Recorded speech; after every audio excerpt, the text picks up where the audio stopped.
The mystery of Hunter's Lodge. After all, murmured Poirot, it is possible that I shall not die this time. Coming from a convalescent influenza patient, I hailed the remark as showing a beneficial optimism. I myself had been the first sufferer from the disease. Poirot in his turn had gone down. He was now sitting up in bed, propped up with pillows, his head muffled in a woolen shawl, and was slowly sipping a particularly noxious tisane which I had prepared according to his directions. His eye rested with pleasure upon a neatly graduated row of medicine bottles which adorned the mantelpiece. Yes, yes, my little friend continued.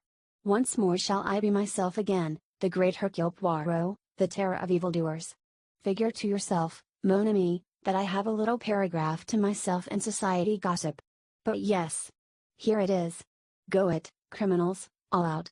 Hercule Poirot, and believe me, girls, he's some Hercules! Our own pet society detective can't get a grip on you.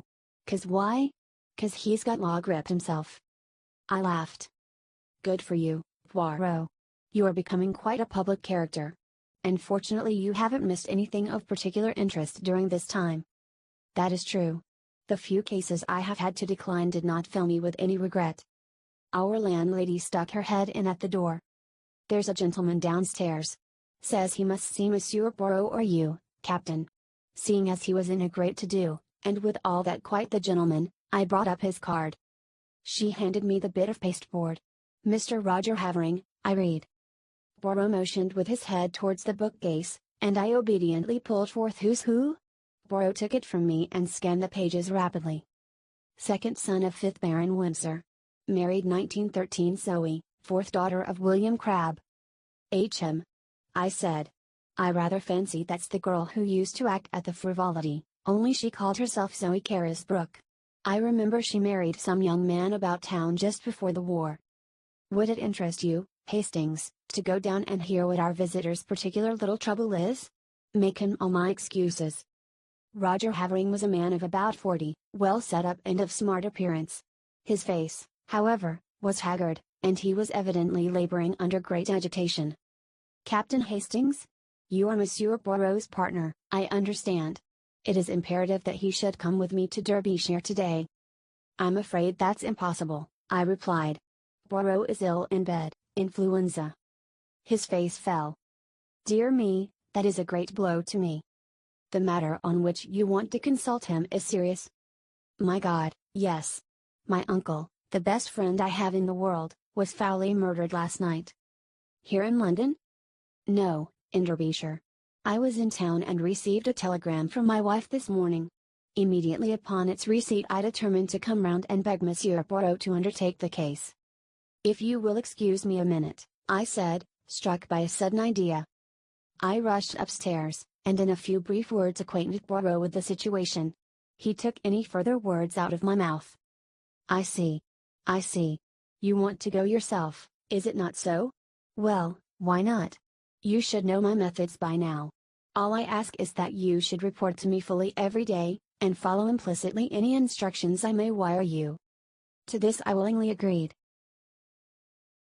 An hour later I was sitting opposite Mr. Havering in a first-class carriage on the Midland Railway, speeding rapidly away from London. To begin with, Captain Hastings, you must understand that Hunter's Lodge, where we are going, and where the tragedy took place, is only a small shooting box in the heart of the Derbyshire moors. Our real home is near Newmarket, and we usually rent a flat in town for the season. Hunter's Lodge is looked after by a housekeeper who is quite capable of doing all we need when we run down for an occasional weekend. Of course, during the shooting season, we take down some of our own servants from Newmarket. My uncle, Mr. Harrington Pace, as you may know, my mother was a Miss Pace of New York, has, for the last 3 years, made his home with us. He never got on well with my father, or my elder brother, and I suspect that my being somewhat of a prodigal son myself rather increased than diminished his affection towards me. Of course I am a poor man, and my uncle was a rich one, in other words, he paid the piper. But, though exacting in many ways, he was not really hard to get on with, and we all three lived very harmoniously together. 2 days ago my uncle, rather wearied with some recent gaieties of ours in town, suggested that we should run down to Derbyshire for a day or two. My wife telegraphed to Mrs. Middleton, the housekeeper, and we went down that same afternoon. Yesterday evening I was forced to return to town, but my wife and my uncle remained on. This morning I received this telegram. He handed it over to me. Come at once. Uncle Harrington murdered last night. Bring good detective if you can, but do come, Zoe. Then, as yet you know no details? No, I suppose it will be in the evening papers. Without doubt the police are in charge. It was about 3 o'clock when we arrived at the little station of Elmersdale. From there a 5-mile drive brought us to a small grey stone building in the midst of the rugged moors. A lonely place, I observed with a shiver. Havering nodded. I shall try and get rid of it. I could never live here again. We unlatched the gate and were walking up the narrow path to the oak door when a familiar figure emerged and came to meet us. Jamp! I ejaculated. The Scotland Yard inspector grinned at me in a friendly fashion before addressing my companion. Mr. Havering, I think. I've been sent down from London to take charge of this case, and I'd like a word with you, if I may, sir. My wife. I've seen your good lady, sir, and the housekeeper. I won't keep you a moment, but I'm anxious to get back to the village now that I've seen all there is to see here. I know nothing as yet as to what. Exactly, said Jap soothingly. But there are just 1 or 2 little points I'd like your opinion about all the same. Captain Hastings here, he knows me, and he'll go on up to the house and tell them you're coming. What have you done with the little man, by the way, Captain Hastings? He's ill in bed with influenza. Is he now? I'm sorry to hear that. Rather the case of the cart without the horse, your being here without him, isn't it? And on his rather ill-timed jest I went on to the house. I rang the bell, as Jap had closed the door behind him. After some moments it was opened to me by a middle-aged woman in black. Mr. Havering will be here in a moment, I explained. He has been detained by the inspector. I have come down with him from London to look into the case. Perhaps you can tell me briefly what occurred last night. Come inside, sir. She closed the door behind me, and we stood in the dimly lighted hall. It was after dinner last night, sir, that the man came. He asked to see Mr. Pace, sir, and, seeing that he spoke the same way, I thought it was an American gentleman friend of Mr. Pace's, and I showed him into the gun room, and then went to tell Mr. Pace. He wouldn't give any name, which, of course, was a bit odd, now I come to think of it. I told Mr. Pace, and he seemed puzzled like, but he said to the mistress, "Excuse me, Zoe, while I just see what this fellow wants." He went off to the gun room, and I went back to the kitchen, but after a while I heard loud voices, as if they were quarreling, and I came out into the hall. At the same time, the mistress she comes out too, and just then there was a shot and then a dreadful silence. We both ran to the gun room door, but it was locked and we had to go round to the window. It was open, and there inside was Mr. Pace, all shot and bleeding. What became of the man? He must have got away through the window, sir, before we got to it. And then? Mrs. Havering sent me to fetch the police. 5 miles to walk it was. They came back with me, and the constable he stayed all night, and this morning the police gentleman from London arrived. What was this man like who called to see Mr. Pace? The housekeeper reflected.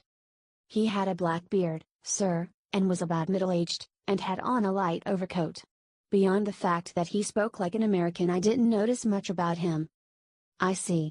Now I wonder if I can see Mrs. Havering? She's upstairs, sir. Shall I tell her? If you please. Tell her that Mr. Havering is outside with Inspector Japp, and that the gentleman he has brought back with him from London is anxious to speak to her as soon as possible. Very good, sir. I was in a fever of impatience to get at all the facts. Japp had 2 or 3 hours start of me, and his anxiety to be gone made me keen to be close at his heels. Mrs. Havering did not keep me waiting long. In a few minutes I heard a light step descending the stairs, and looked up to see a very handsome young woman coming towards me. She wore a flame-colored jumper, that set off the slender boyishness of her figure. On her dark head was a little hat of flame-colored leather. Even the present tragedy could not dim the vitality of her personality. I introduced myself, and she nodded in quick comprehension. Of course I have often heard of you and your colleague, Monsieur Poirot. You have done some wonderful things together, haven't you? It was very clever of my husband to get you so promptly. Now will you ask me questions? That is the easiest way, isn't it, of getting to know all you want to about this dreadful affair? Thank you, Mrs. Havering. Now what time was it that this man arrived? It must have been just before 9 o'clock. We had finished dinner, and were sitting over our coffee and cigarettes. Your husband had already left for London? Yes, he went up by the 6.15. Did he go by car to the station, or did he walk? Our own car isn't down here. One came out from the garage in Elmersdale to fetch him in time for the train. Was Mr. Pace quite his usual self? Absolutely. Most normal in every way. Now, can you describe this visitor at all? I'm afraid not. I didn't see him. Mrs. Middleton showed him straight into the gun room and then came to tell my uncle. What did your uncle say? He seemed rather annoyed, but went off at once. It was about 5 minutes later that I heard the sound of raised voices. I ran out into the hall and almost collided with Mrs. Middleton. Then we heard the shot. The gunroom door was locked on the inside, and we had to go right round the house to the window. Of course that took some time, and the murderer had been able to get well away. My poor uncle, her voice faltered, had been shot through the head. I saw at once that he was dead. I sent Mrs. Middleton for the police. I was careful to touch nothing in the room but to leave it exactly as I found it. I nodded approval. Now, as to the weapon? Well, I can make a guess at it, Captain Hastings. A pair of revolvers of my husband's were mounted upon the wall. One of them is missing. I pointed this out to the police, and they took the other one away with them.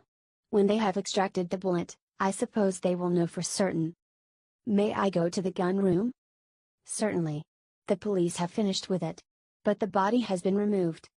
She accompanied me to the scene of the crime. At that moment Havering entered the hall, and with a quick apology his wife ran to him. I was left to undertake my investigations alone. I may as well confess at once that they were rather disappointing. In detective novels clues abound, but here I could find nothing that struck me as out of the ordinary except a large bloodstain on the carpet where I judged the dead man had fallen. I examined everything with painstaking care and took a couple of pictures of the room with my little camera which I had brought with me. I also examined the ground outside the window, but it appeared to have been so heavily trampled underfoot that I judged it was useless to waste time over it. No, I had seen all that Hunter's Lodge had to show me. I must go back to Elmersdale and get into touch with Jap. Accordingly I took leave of the Haverings, and was driven off in the car that had brought us up from the station. I found Jap at the Matlock Arms and he took me forthwith to see the body. Harrington Pace was a small, spare clean-shaven man, typically American in appearance. He had been shot through the back of the head, and the revolver had been discharged at close quarters. Turned away for a moment, remarked Jap, and the other fellow snatched up a revolver and shot him. The one Mrs. Havering handed over to us was fully loaded and I suppose the other one was also. Curious what darn fool things people do. Fancy keeping 2 loaded revolvers hanging up on your wall. What do you think of the case? I asked, as we left the gruesome chamber behind us. Well, I'd got my eye on Havering to begin with. Oh, yes. Noting my exclamation of astonishment. Havering has 1 or 2 shady incidents in his past. When he was a boy at Oxford there was some funny business about the signature on one of his father's checks. All hushed up of course. Then, he's pretty heavily in debt now, and they're the kind of debts he wouldn't like to go to his uncle about, whereas you may be sure the uncle's will would be in his favor. Yes, I'd got my eye on him, and that's why I wanted to speak to him before he saw his wife, but their statements dovetail all right, and I've been to the station and there's no doubt whatever that he left by the 6.15.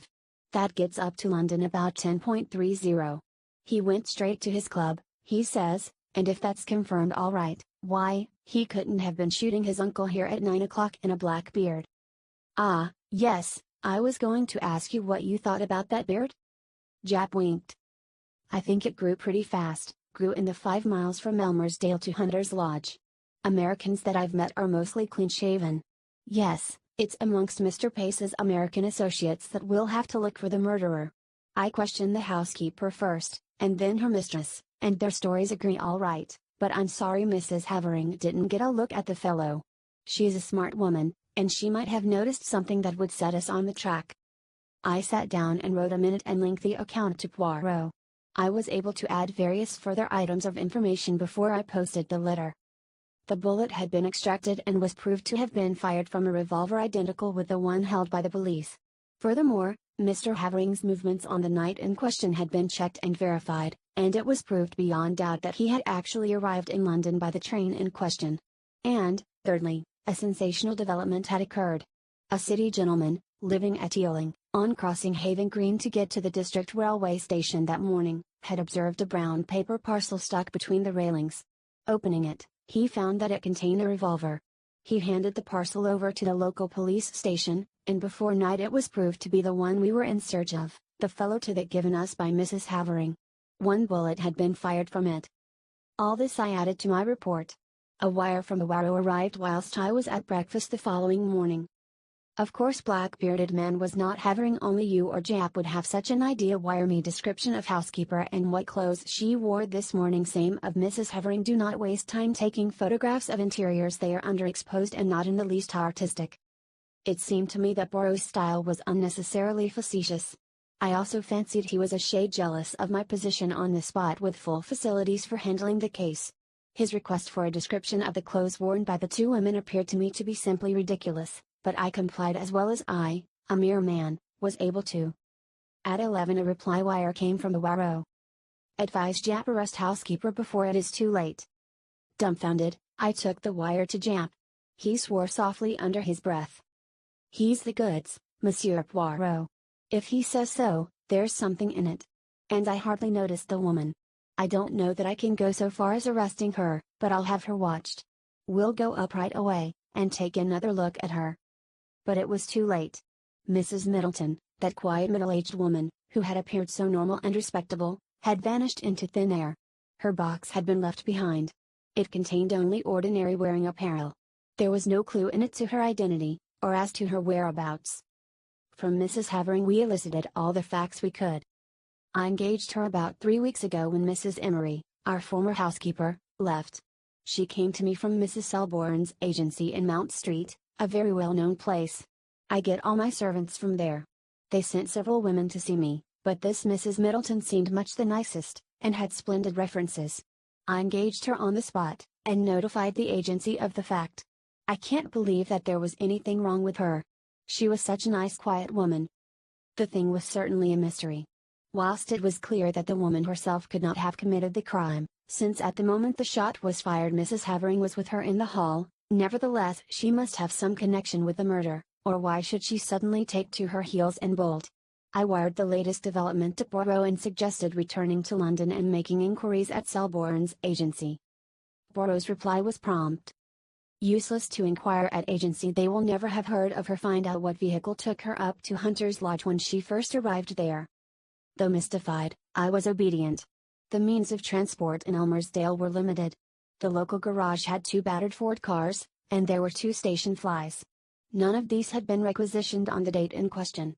Questioned, Mrs. Havering explained that she had given the woman the money for her fare down to Derbyshire and sufficient to hire a car or fly to take her up to Hunter's Lodge. There was usually one of the Fords at the station on the chance of its being required. Taking into consideration the further fact that nobody at the station had noticed the arrival of a stranger, black-bearded or otherwise, on the fatal evening, everything seemed to point to the conclusion that the murderer had come to the spot in a car, which had been waiting near at hand to aid his escape, and that the same car had brought the mysterious housekeeper to her new post. I may mention that inquiries at the agency in London bore out Poirot's prognostication. No such woman as Mrs. Middleton had ever been on their books. They had received the Honourable Mrs. Havering's application for a housekeeper, and had sent her various applicants for the post. When she sent them the engagement fee, she omitted to mention which woman she had selected. Somewhat crestfallen, I returned to London. I found Poirot established in an armchair by the fire in a garish, silk dressing gown. He greeted me with much affection. Mon ami Hastings. But how glad I am to see you. Veritably I have for you a great affection. And you have enjoyed yourself? You have run to and fro with the good Jap?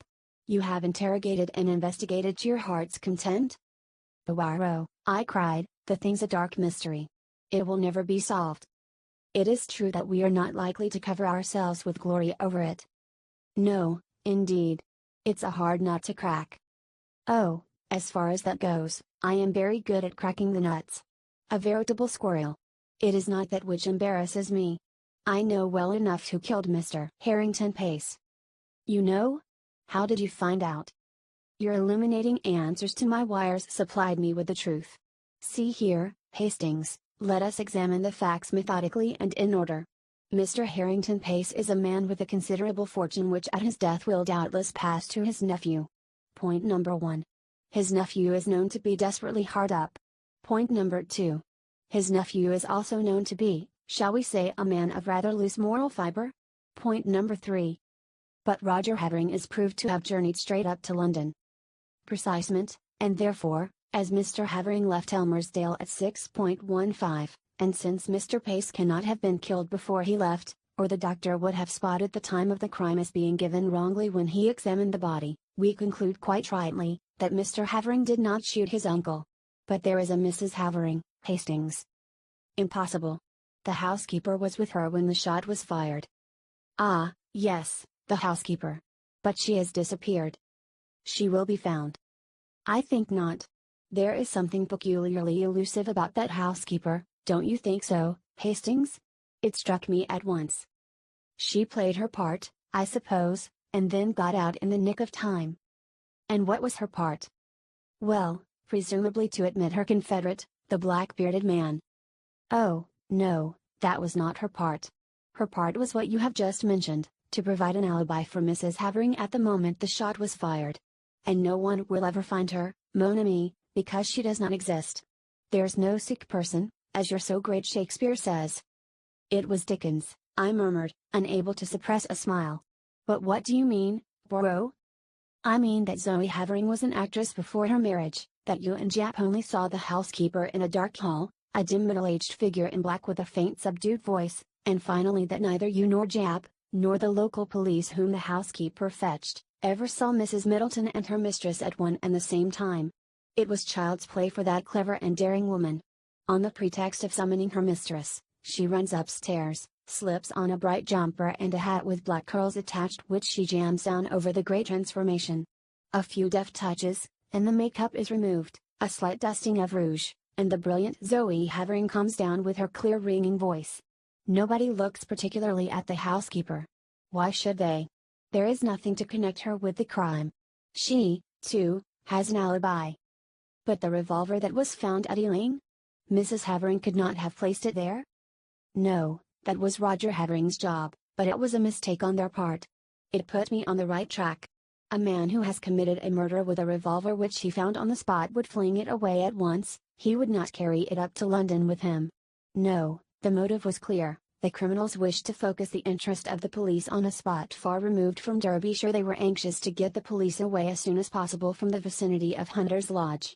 Of course the revolver found at Ealing was not the one with which Mr. Pace was shot. Roger Havering discharged one shot from it, brought it up to London, went straight to his club to establish his alibi, then went quickly out to Ealing by the district, a matter of about 20 minutes only, placed the parcel where it was found and so back to town. That charming creature, his wife, quietly shoots Mr. Pace after dinner. You remember he was shot from behind?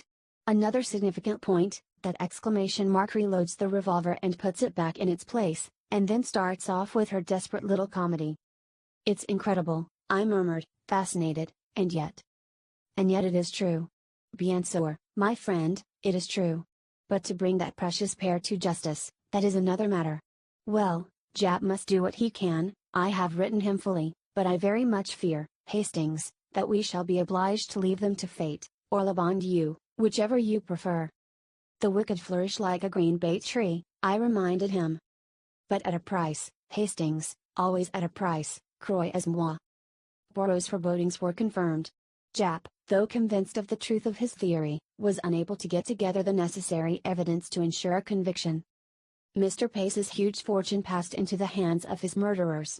Nevertheless, nemesis did overtake them, and when I read in the paper that the Honourable Roger and Mrs. Havering were amongst those killed in the crashing of the air mail to Paris, I knew that justice was satisfied.